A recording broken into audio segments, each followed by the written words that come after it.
So ladies and gentlemen, welcome back to another video. Today we'll be talking about the Python variables. And what are Python variables? What are the different types of assignments Python variables can follow? For example, a single assignment or multiple assignment, and what are the naming conventions for the Python variable. So without wasting any time, let's get started.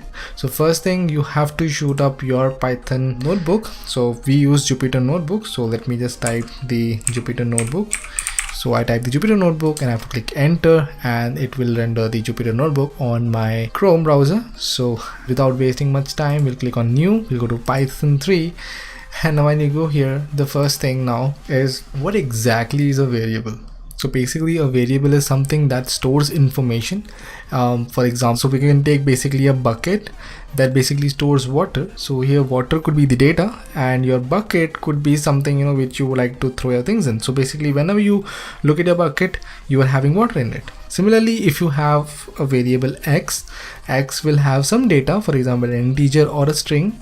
And to be very technical about what exactly happens when you do the variable assignment, so in Python you have the variable acts as a tag. So for example, let me say we have a string, let's say Sid.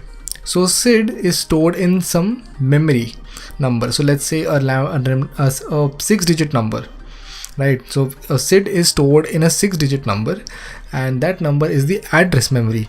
So what a variable does is that it basically points at the object which is there at that specific memory.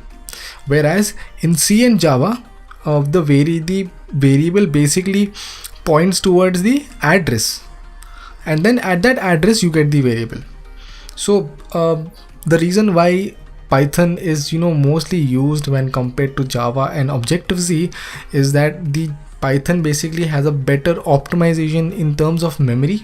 So what happens is that whenever you create similar data types or similar datas, when you try to assign it to multiple variables, it doesn't assign them to multiple addresses, but it all points to a single address, and that basically helps you save memory. Sid, I'm not able to understand what is happening. So let me just make you understand in a small example in this way. So first, let's create a first variable. Let's get started. So we will create a variable known as x is equal to, let's say, hello. So we're gonna type hello, and we're gonna execute this. Now x, if we print this x out, it tells hello. Well, that's very fine. Hello is a string. So if you want to know what type of variable is it, you can basically press the type word and you can search. It's a string. Now you want to know where the exact ID is. So for that we have to use another specific method that is called as id. So id of x, and when you type this, you get the memory location of that specific object. So now you have got the memory of that object. Now what should we do? So now let me make another assignment. Let me say y is equal to, with giving spaces, the same word, let's say hello, because I'm trying to basically show you what happens if you assign the same data type to two different variables. So in this case, now we print y, it tells us hello. You can print the type of y also. It will tell you that it's a string, because it's using the quotes, so basically it's a string. The next one you can use is the id. So in the id we will check what it is, where the location of the memory is. Now you can see they both of them are stored in the same memory location. Basically there is only one instance of hello. X and y are pointing at that location. Yes, pretty much. And that is what happens if you try to do the same thing in Java or any other Objective-C language. Then basically hello will have two addresses. So the hello that is been assigned to x will have one address, and the hello that will assign to y will have another address. In that case you will end up consuming a memory, because the variables are stored in your system at a specific memory. Okay, so it consumes a part of a memory, and that memory has a address, so which your basically your variable points at. So here both of them we have initialized two variables to a single data type, so they both basically point both to them. So this is how Python gets better when it comes to memory management and even garbage management. So if I try to change the assignment from from y to anything else, the value that was already present in that specific location which y was pointing at before gets cleaned up by the garbage collector. So well, this is not much of a variable concept, but yeah, you have to know this. So the next part is basically Sid, what is a multiple assignment? Well, now let me just show you what kind of initializations can you do. Let me say if I type x is equal to hi, so this is a string assignment. You can give, if you type the type of this assignment, it's a string assignment. You can give y is equal to, let's say 1, so this is an int assignment. You can also check the assignment type of this by saying y is equal to int. And similarly, you can assign n number of things to x, y, z, var, or any other variable you think which is, which you think is a legible variable. You can pretty much assign that and make it as a variable. So now, Sid, assignment, this is basically a single assignment. So single assignment would look like, let me just say var is equal to, let's say Arun, ARUN. So Arun is stored in var. So var is now pretty much having Arun. So this is a single assignment because here we are initializing the variable var, and in the meantime we are also assigning Arun to R. So now if we type the name var, you get Arun. Said I want to assign var1, var2 and var3 as Arun, Max and J. So let's do that. So we'll make a variable var1, comma var2, comma var3. So these are the three variables that we need to basically store three variables. So these three variables will have three different data types. The first one would be Arun, which was asked, ARUN. You're gonna give a comma, and the next one would be Max, and the next one would be J. So we are going to store these variables, and if you run them, they are actually stored. And can you guess the order of what they must be stored in? Well, if you check the order, it is, let's figure it out. Let's just print this variable assignment out. So now you can check, you have var1 as Arun, you have var2 as Max, and you have the var3 as J. So this is called a multiple assignment because you can see we are basically assigning multiple variables to multiple data types. Okay, so for example, Max, J and Arun, they are being assigned with respect to whatever the variables are there onto the left side. So this is called a multiple assignment. There is no limit to assigning these. You can assign n number of variables. You can assign 1, 2, 3, 4, 5, and this list will never end. Practically, you can do another thing is that you can assign one data type to three different variables. Yes, one different data type. This is basically a multiple assignment, but not in terms of multiple data types. It's a single data type being assigned to multiple variables. Well, if you can assign multiple variables to multiple data types, you can do the same thing and vice versa. So let's check that now. So I'll make basically three variables. The first variable would be L is equal to M is equal to N is equal to the value that I want to assign. So for example, I want to assign orange, assigned orange. So now if I run this and if I try to print out L, I have basically orange.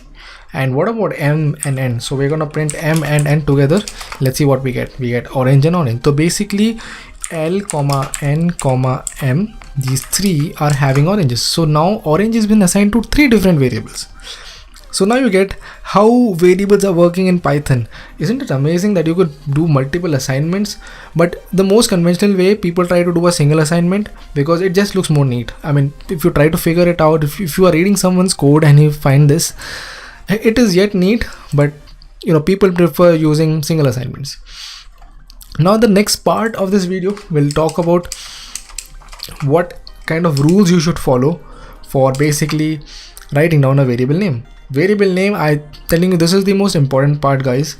If your variable name, if for example you wrote a program with thousands of variables and now you come back after 8 years looking to the program for maintenance purpose and you are pretty much puzzled, baffled looking at your own code, that will not work. So naming conventions, guys. Naming conventions are very important. If I will give you 3 don'ts. We won't start with the do's because because these do's are like unlimited, you can write anything. But let me just start with the don'ts first. What you should not do. First thing is you should never start your variable with a number. Yeah, so you cannot define a variable with starting that starts with a basic number. So let me show you an example where we cannot initialize a variable when you're starting it with a number. So let's say if I want to name my variable known as 2var, let's say 2var. As soon as I've written 2var, you can see 2 has been highlighted in the green color. If it is visible to you guys, this 2 here is in green color. Well, that is one of the indications that there is something wrong. So now I'll assign a 1 to this value. So basically I'm assigning an integer to 2var. So it must practically execute, right? But because it comes under the don't section, the moment you execute this, you will run into a syntax error. And the syntax error will basically tell you that, hey, you cannot initialize this because you are starting with a number. And that is not what Python follows. So rule number 1 is do not write your variable starting with a number. And not only 2, you can pretty much not write any variable that starts with a number. Let's say 1, 2, 3. Let me just make a list of numbers, and if I call this var, this will still run into the error if I try to assign, because yes, it logically means that you cannot start the variable with a number. Yeah, you can practically write a variable that ends with a number. For example, I can write var2 is equal to 1, and this will practically work. If you want, I'll just show you what var2 is. var2 is 1. So yeah, you can write the number afterwards, but you are not supposed to write the number before the variable word. So that is the first point. Second point, you are not supposed to use any other special character apart from the underscore. Yeah, you can't use any other variable. For example, if I want to use some new, so let's say let's try using dollar and seeing if we can initialize a variable. So if you type dollar is equal to something, I'm trying to assign an int 1, it will basically give me a syntax error. But you can use underscore and var, and you can give this as 1, and this will practically assign underscore var as 1, because underscore follows the Python's variable naming convention. So now if you check this, it is 1, and not underscore before the variable. Even after the variable it will work. Underscores, before the variable or after the variable, between 2 words, after 2 words, it will work. But using something like var-1, because you here you are trying to see that we are using a dash. This is not an underscore, this is a dash. So this will end up into a syntax error, and for that, let me show you. If I type hi, I will run into a syntax error, because apart from underscores, you're not supposed to use any special character. Let it be an asterisk, let it be a dollar sign, or let it be an exclamation, anything. You are not supposed to use it in terms of initializing a variable. Now, as we all know, the second law, that do not use anything else apart from your underscore. The third one tells you do not give space. This should be very straightforward, because you are not supposed to give space between 2 words. I can type a single word and that can be considered as a variable. Let me take this as var name, and if I try to call this as a variable, here you can see that we have a space between these 2 variables. Space is something which Python doesn't understand. So third law tells us to not give spaces. You cannot give spaces between 2 words when initializing a variable. Yeah, you can, you want to give space afterwards, that it doesn't matter, but you're not supposed to give spaces between 2 words. If your variable consists like mine space name, this is a wrong way of writing a variable. Yeah, you can write down without space, or you could use an underscore and it will still work.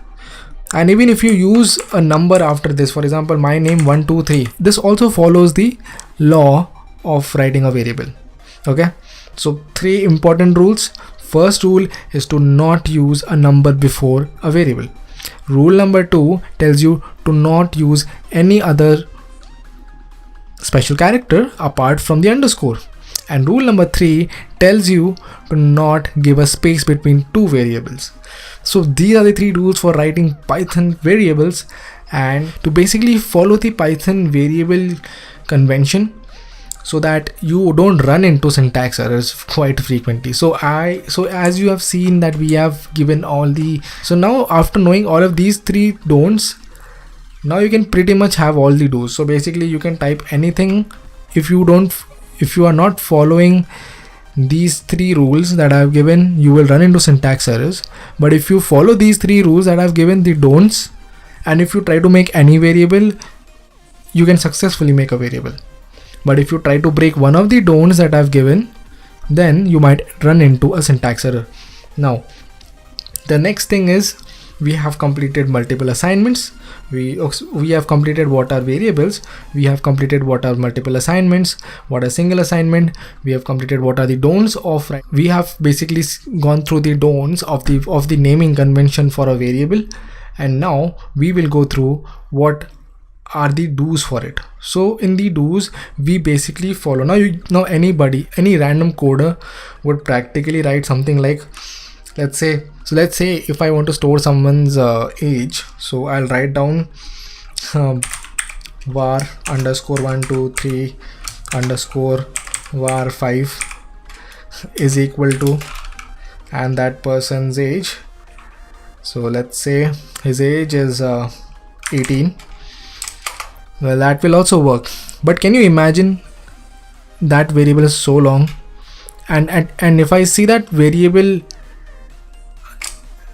in some other place, let's say if I have to type this variable var and get a suggestion of it, var what variable this, and now if I have to guess what this is, I will not know what kind of variable is this, because this variable doesn't talk what it is storing.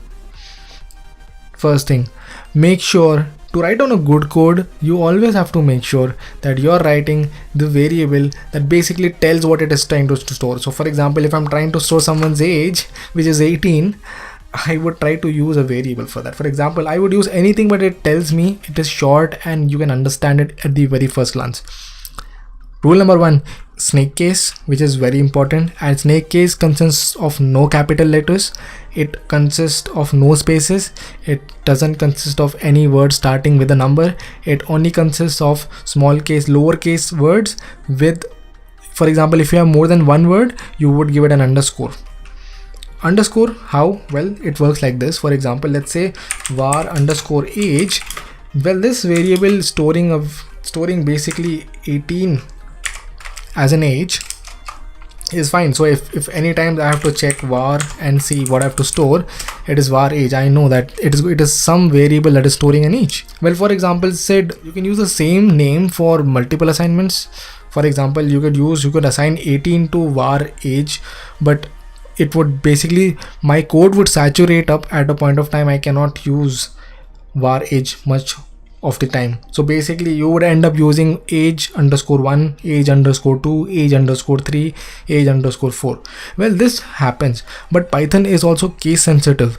So when it comes to, when I say Python is case sensitive, it means that I can use something known as camel casing, and I can use a single name multiple of times to assign multiple of variables. So how does that work? Well, let me show you. So let me use the name itself, camel case. So we are going to type camel case. Now you guys just see one thing, how I type camel case in three different words and I try to assign them. First one is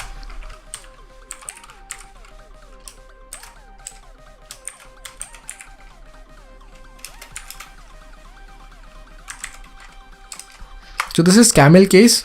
We have both of them as the capitals, the first letters, because in camel cases the first letters of every word is a capital. Yes.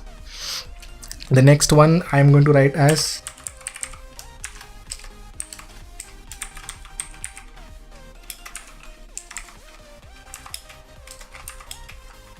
so the next one is a lowercase, but you have the uppercase in C case. Now the third one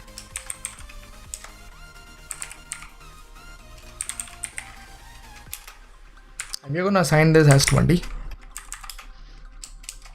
and it works. So now if I type